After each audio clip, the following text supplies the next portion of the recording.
اعوذ باللہ من الشیطان الرجیم بسم اللہ الرحمن الرحیم۔ سب ویڈیو دیکھنے اور سننے والوں کو السلام علیکم۔ ہمارے چینل کے پیارے ویورز، آج ہم تلاوت کریں گے سورہ اعراف کی آیت نمبر 167 اور 168، یعنی کہ آیت نمبر 167 اینڈ 168 انشاءاللہ تلاوت کریں گے ترجمہ کے ساتھ اور تفسیر کے ساتھ۔ تو چلیں شروع کرتے ہیں آج کا سبق، لیکن شروع کرنے سے پہلے چینل کو سبسکرائب کریں اور بیل نوٹیفیکیشن کو آن کریں تاکہ اگلی ویڈیو آپ کو آسانی سے ملتی رہے، اور ہو سکے تو شیئر بھی کریں تاکہ زیادہ سے زیادہ لوگ دیکھیں، آپ کو بھی ثواب ملے اور مجھے بھی۔ تو چلیں شروع کرتے ہیں آج کا سبق۔ اعوذ باللہ من الشیطان الرجیم بسم اللہ الرحمن الرحیم۔ وَإِذْ اور جب، تَأَذَّنَ آواز دی، یا جب یاد کرو خبر دے دی، اور جب خبر دے دی یا جب آواز دی یا جب خبر دے دی، ربک تیرے رب نے، ربک لیبعثن ضرور ہی ضرور اٹھائیں گے، تیرا رب ضرور ہی ضرور اٹھائے گا، لا کے میننگ ضرور ہی ضرور، یبعثن اٹھائے گا یا لائے گا یا بھیجے گا، علیہم اوپر ان کے، الا طرف یعنی تک، یوم القیامت دن قیامت کے، طرف قیامت کے دن کے یا روز قیامت تک، الا کی میننگ ادھر ہم لیں گے تک۔ من یسومہم کوئی یعنی کوئی شخص، برا عذاب برا دے گا ان کو، سوء العذاب برا عذاب۔ اور جب خبر دی تیرے رب نے کہ ضرور ہی ضرور اٹھائے گا یا لائے گا اوپر ان کے روز قیامت تک کوئی شخص، برا دے گا ان کو برا عذاب۔ کس کو؟ کیونکہ بنی اسرائیل کی بات ہو رہی ہے تو بنی اسرائیل کو۔ اِنَّا بے شک، ربک رب تیرا، لسریع العقاب البتہ جلد عذاب دینے والا ہے، جلد عذاب کرنے والا ہے۔ وَإِنَّهُ لَغَفُورٌ الرَّحِيمٌ اور بے شک وہ بخشنے والا مہربان بھی ہے۔ غفور بخشنے والا، رحیم مہربان، جو گناہ بخش دے اس دنیا میں بھی اور آخر میں بھی، اس کو بخشش کہتے ہیں۔ معافی جو ہے وہ اس دنیا کی ہوتی ہے۔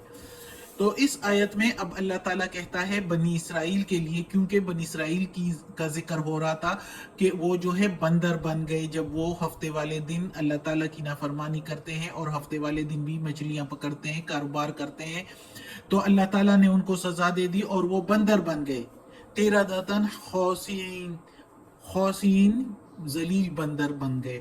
تو اب اس کے بعد اس آیت میں اللہ تعالیٰ کہتا ہے کہ ان کی ان نافرمانیوں کی وجہ سے تیرے رب نے، یعنی اللہ تعالیٰ نے، چونکہ یہ قرآن ہے اور قرآن اللہ تعالیٰ ہی کی کتاب ہے، اللہ تعالیٰ نے رسول پاک صلی اللہ علیہ وسلم کو مخاطب کر کے تیرے رب نے، تو یعنی اللہ تعالیٰ نے جو ہے ان کو خبر دی کہ ضرور ہی ضرور لائے گا ان پر قیامت کے دن تک کوئی نہ کوئی شخص، کوئی نہ کوئی حکومت، کوئی نہ کوئی بادشاہ کہ ان کو برا عذاب دے۔ اللہ تعالیٰ کا غضب ہے اب ان پر کہ ان کو ہر وقت، یعنی ہر جو ہے دور میں، ہر دور میں وہ دوسروں کے یعنی محکوم رہیں گے، اس طرح کا عذاب، جو برا عذاب دیں گے ان کو، جس طرح کے بخت نظر کے محکوم رہے، دوسرے بادشاہوں کے محکوم رہے، پھر مسلمان محمد صلی اللہ علیہ وآلہ وسلم آئے تو مدینہ میں مسلمانوں کے محکوم رہے، اور جب ان کے سے بھی بد جو عہد کے نافرمانی کی، محمد صلی اللہ علیہ وآلہ وسلم سے عہد کر کے اور عہد توڑ دیا اور مشرکین کے ساتھ مل گئے تھے جنگ خندق میں، تو اس وقت بھی ان کو شہر بدر کر دیا، مدینہ سے نکالا گیا، اور ابھی تک پھر اس کے بعد جو ہے وہ جتنی ادوار میں دیکھو تو ان کو جو ہے کوئی حکومت نہیں ملی. ہٹلر نے بھی ان پر کافی ظلم کیے, ان کو جو ہے مار مار کے ان کی نسل کشی تو ہٹلر نے زیادہ تر کر دی. اب ان کی اتنی کم نسل ہے کہ وہ اپنے نسل کو بچانے کے لیے ہی زیادہ تر کوششوں میں لگے ہوئے ہیں, اور جو ہے اب فلسطین پر وہ حکومت کرنا چاہتے ہیں اور بہت کوشش کر رہے ہیں. لیکن جب اللہ نے یہ قرآن میں لکھا ہے کہ ان کو کبھی بھی جو ہے حکومت نہیں مل سکتی, وہ ہمیشہ محکوم ہی رہیں گے اور کوئی نہ کوئی ان کو عذاب دیتا ہی رہے گا, برا عذاب دیتا رہے گا, تو وہ فلسطین پر حکومت نہیں حاصل کر سکتے, چونکہ یہ اللہ تعالیٰ نے کہا ہے قرآن میں. کہیں پر بھی ان کی حکومت نہیں ہے, اور جہاں کہیں بھی رہتے ہیں دوسروں کے محکوم رہتے ہیں اور ذلیل ہوتے رہتے ہیں, چاہے جتنی بھی مال اور دولت ان کے پاس آئے. جس طریقوں سے وہ کماتے ہیں, جس طریقوں سے وہ کوششیں کرتے ہیں, شروع دن سے وہ کوئی نہ کوئی دھوکے بازی کرتے رہتے ہیں, اور اللہ کو ان کی یہی وجہ پسند نہیں ہے, اور یہی دھوکے بازی. جس طرح کہ اللہ کے ساتھ کوشش کرنے لگے کہ ہفتے کے دن پکڑ کے تو کہتے ہیں یہ تو ہم نے اتوار کے دن پکڑی ہے, جال بچا کے ہفتے کے دن, اور پھر کہتے تھے خوش ہوتے تھے. تو اللہ تو جانتا ہے, دلوں کا حال جانتا ہے, دیکھتا ہے, سنتا ہے. اللہ نے بھی پھر ان کو سزا دے دی, اور پھر مستقل ساری عمر کے لیے, قیامت تک کے لیے ان کو جو ہے یہ خبر دے دی کہ اب تم لوگ کسی نہ کسی کے محکوم رہو گے اور برا عذاب سہتے رہو گے قیامت تک. آخر میں یہ اگر دجال کے ساتھ ہو جائیں گے, جو ہر وقت یہ کہتے ہیں کہ ہمارا آئے گا دوست ولی ہمارا آئے گا, تو وہ دجال اگر آئے گا بھی تو مسلمانوں کے ہاتھ عیسیٰ علیہ السلام کے ساتھ مل کر پھر ان کو مار ڈالا جائے گا, اور پھر محکوم ہو جائیں گے. پھر ذلیل ان کی جو تھوڑی سی نسل رہ گئی ہے وہ بھی ختم ہو جائے گی. تو اللہ تعالیٰ کہتا ہے کہ اللہ تعالیٰ جلد عذاب کرنے والا ہے, جلد حساب لینے والا ہے, اور اگر کوئی توبہ کر لے تو بخشنے والا مہربان بھی ہے. اگر کوئی توبہ کر لے, ان کی کتابوں میں کتنا لکھا ہے, تورات میں کتنا جگہ جگہ لکھا ہوا تھا, لیکن انحراف کر دیا انہوں نے, سارا کچھ چینج کر دیا انہوں نے. اگر چینج کر کے, اسی لیے تو اس کے بعد پھر اللہ تعالیٰ نے انجیل بھیج دی. انجیل میں بھی پھر لوگوں نے چینجنگ کر کے, تو اب قرآن ہے, اور قرآن کا ذمہ اللہ تعالیٰ نے لیا ہے. اس میں ابھی تک کوئی چینجنگ نہیں آئی. اگر کوئی مسلمان ہوتا ہے تو ظاہر ہے انجیل کو بھی اللہ کی کتاب مانیں گے, اور پھر قرآن کو اللہ کی کتاب مانیں گے, تو پھر وہی مسلمان ہوں گے, اور وہ پھر اس عذاب سے نکل آئیں گے جو ان پر اللہ نے دیا ہوا ہے. ظاہر ہے کہ وہ پھر مسلمان ہوں گے تو وہ مسلمانوں کے گروہ میں آ جائیں گے, جو مسلمانوں کی جماعت میں آ جائیں گے, تو اس لیے وہ پھر اس عذاب سے چھٹکارا حاصل کر لیں گے. لیکن اللہ پر عقیدہ رکھ کے دل و جان سے اللہ کی فرما برداری کرے, تو ایمان لائے اور اللہ کی فرما برداری کرے. اگلی آیت میں ہے وَقَطَّعْنَاهُمْ, اور ٹکڑے ٹکڑے کر دیے ہم نے ان کے, فی الارض, زمین میں, امماً, فرقے کر کے, جماعتیں بنا کر, یعنی انہوں نے فرقے بنا دیے.